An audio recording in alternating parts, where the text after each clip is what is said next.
As we come up to G16, do you think PAS will come to power?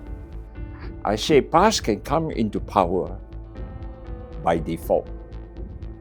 That is the caveat, by default. When I say by default means what?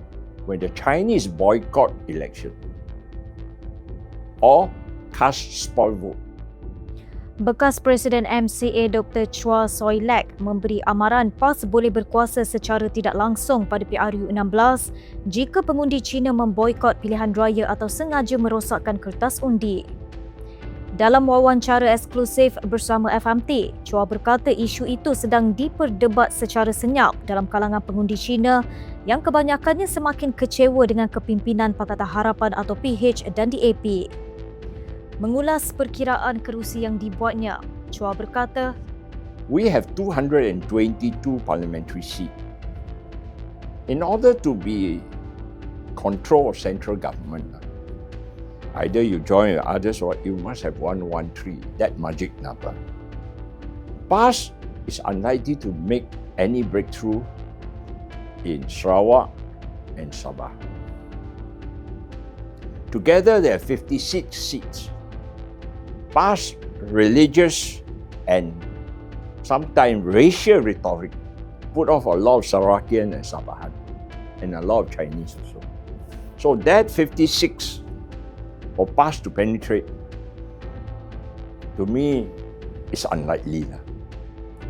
Chua berkata Malaysia mempunyai 32 kawasan parlimen majoriti Cina di mana ia dijangka kekal kubu kuat DAP. So 56 plus 32 is 88. In other words, PAS start off with a handicap of 88 seats they are unable to get votes.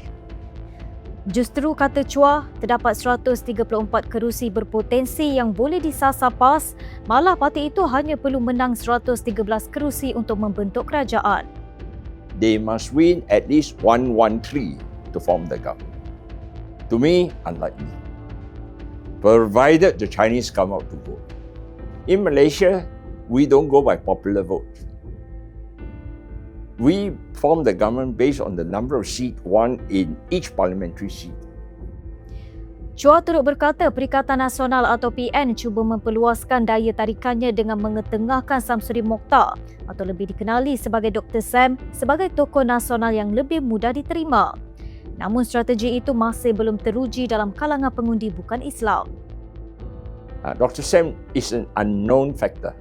He's an unknown man. For somebody like me in politics for so long, I would say I don't know him.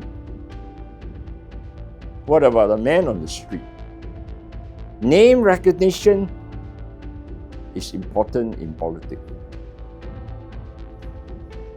So the Chinese should wake up.